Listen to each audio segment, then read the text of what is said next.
হরে কৃষ্ণ সুধী ভক্তবৃন্দা, পৃথিবীর সর্বশ্রেষ্ঠ ব্রত হলো একাদশী ব্রত। কোনো ব্যক্তি যদি নিষ্ঠা সহকারে একাদশী ব্রত পালন করতে পারে তাহলে তার আর অন্য কোনো ব্রত করার প্রয়োজন হয় না। তেমনই একটি পবিত্র দিন আমাদেরই সামনে 17 জুলাই বুধবার শয়নী একাদশী ব্রত। আসুন সেই ব্রত মাহাত্ম্যই আমরা সকলে মিলে শ্রবণ করি। যুধিষ্ঠির শ্রীকৃষ্ণকে বলছেন, হে ভগবান, আষাঢ় মাসের শুক্লপক্ষের একাদশীর নাম কি, তার মাহাত্ম্যই বা কি, আপনি কৃপাপূর্বক সেই একাদশী মাহাত্ম্য আমার কাছে বর্ণন করুন। তখন ভগবান বলছেন, হে রাজন, বহুদিন আগে ব্রহ্মা তার পুত্র নারদকে এই কথা শুনিয়েছিল। সেই আশ্চর্যজনক এবং মঙ্গলময় কথা তোমার নিকট আমি বর্ণন করছি, তুমি কৃপাপূর্বক তা শ্রবণ করো। ব্রহ্মা বলছেন, নারদ, এই সংসারে একাদশী ব্রতের মতো পূর্ণদায়িনী ব্রত আর নাই। এই একাদশী ব্রত বিষ্ণু ব্রত সকলের পালন করা অবশ্য কর্তব্য। যে ব্যক্তি এই বিষ্ণু ব্রত একাদশী ব্রত না পালন করে তাকে অবশ্যই নরকগামী হতে হয় এবং নরক যন্ত্রণা ভোগ করতে হয়। আষাঢ় মাসের শুক্লপক্ষের এই একাদশী তিথি সংসারে শয়নী একাদশী নামে খ্যাত আছে।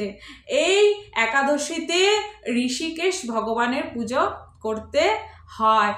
আর এই একাদশী ব্রত সম্বন্ধে যে মঙ্গলময় পৌরাণিক ঘটনা আছে সেটি আমি বর্ণন করছি, মন দিয়ে শ্রবণ করো। বহু বছর পূর্বে সূর্য বংশে রাজা মান্ধাতা নামে এক রাজঋষি ছিলেন। তিনি ছিলেন সমৃদ্ধশালী, শক্তিশালী এবং চক্রবর্তী সম্রাট। তিনি তার প্রজাদের সঙ্গে সন্তান তুল্য ব্যবহার করতেন এবং সন্তান তুল্য তাদের লালন পালন করতেন। তাই তার রাজ্যে কোনো খাদ্যাভাব, দুঃখ কষ্ট, রোগ ব্যাধি, জ্বালা যন্ত্রণা কিছুই ছিল না। এমন করে বহু দিন অতিবাহিত হলো। হঠাৎ করে কিছু সময় পর সেই রাজ্যে 3 বছর বৃষ্টি হলো না। তার ফলে দুর্ভিক্ষ দেখা দিল।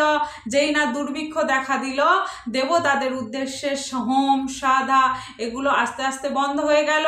আস্তে আস্তে ক্রমশ বেদপাঠ বন্ধ হয়ে গেল। তখন প্রজা, হে রাজন, আপনি কৃপা করে আমাদের কথাটা মন দিয়ে শ্রবণ করুন। জলের আরেক নাম নার, আর সেই জলেই ভগবানের নিবাসস্থল, তাই ভগবানের আরেক নাম নারায়ণ। ভগবান বিষ্ণুই সদা সর্বদা আমাদের বৃষ্টি প্রদান করে, তার ফলেই অন্ন উৎপন্ন হয়, আর সেই অন্ন খেয়েই প্রাণীগণ জীবন ধারণ করেন।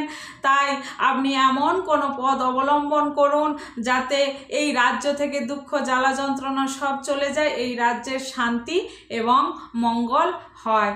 তখন রাজন বললেন, রাজা মান্ধাতা বলল, তোমরা ঠিকই বলেছ।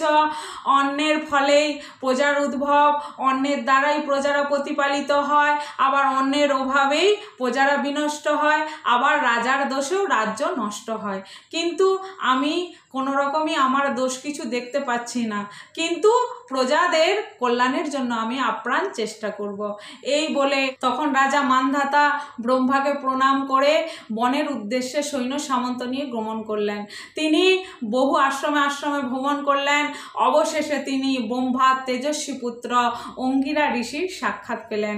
দেখা মাত্রই রাজা আনন্দে গদগদ হয়ে তার চরণ বন্দনা করলেন এবং চরণ বন্দনা করার পর তার সমস্ত ঘটনা তাকে সবিস্তার খুলে বললেন।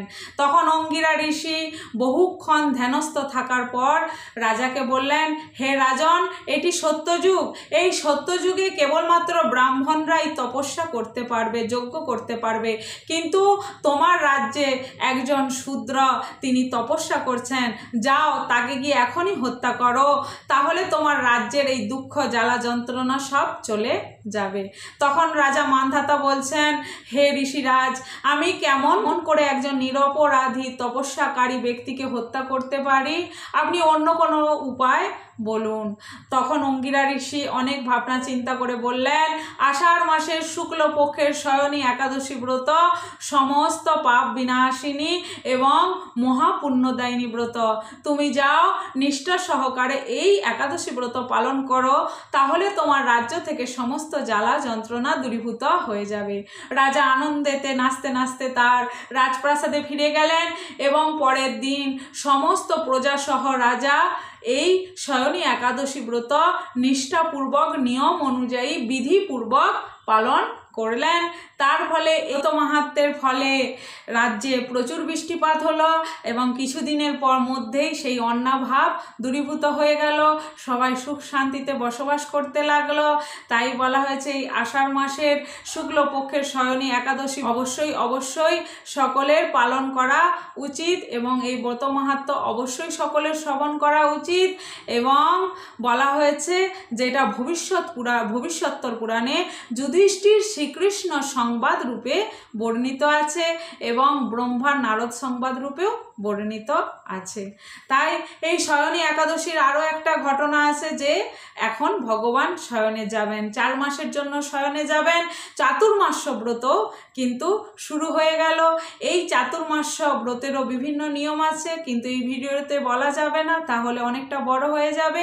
চাতুর্মাস্য ব্রতও শুরু হয়ে যাচ্ছে, কাল থেকেই সমাপন হবে সেই উত্থান একাদশী ব্রততে গিয়ে। তো এই একাদশী আমাদের কাছে মহাপুণ্যদায়িনী। আবার একাদশী ব্রত করে আমাদের যেটা চিন্তা হয় আমরা কি খেতে পারি, তাই তো বেশি কিছু জল্পনা কল্পনা করার দরকার নাই। কেন? একাদশী কথার অর্থ হলো হরিবাসর, হরির সঙ্গে বাস করার দিন। তাই বেশি বেশি করে ভগবানের নাম জপ করুন, ভগবানকে সাজান, ভগবানকে ভালোবাসুন, পরচর্চা পরনিন্দা বর্জন করুন। সমস্ত ফলমূল আপনি অবশ্যই ভোজন করতে পারেন। যদি তাতেও অসুবিধে হয় বাড়িতে পাতা দুধ ছানা দই পেতে পারেন। যদি তাতেও অসুবিধে হতে পারে তাহলে পেঁপে কুমড়ো সমস্ত ধরনের আলু এই সমস্ত ধরনের সবজি দিয়ে একটু সবজি করে অবশ্যই পেতে পারেন। আর একাদশী কথার অর্থই তো হরিবাসর, কি খেলাম কি পড়লাম এটা বড় কথা নয়, কতক্ষণ ভগবানের নাম জপ করতে পারলাম, ভগবানের সঙ্গে থাকতে পারলাম, এটাই বড় কথা। সবাই মিলে সুন্দর করে একাদশী ব্রত অবশ্য পালন করুন। আর অবশ্যই একাদশী পালনটা যথাসময়ে করে নেবেন। পরের দিন 18ই জুলাই বৃহস্পতিবার 5টা থেকে 9টা 29 পর্যন্ত এই ব্রতের পালন সময়। এই সময়ের মধ্যে অবশ্যই আপনারা পালন করবেন। ততক্ষণ পর্যন্ত সুস্থ থাকুন, ভালো থাকুন। সবার চরণে আমার দণ্ডবত প্রণাম জানাই। হরে কৃষ্ণা, হরি বল।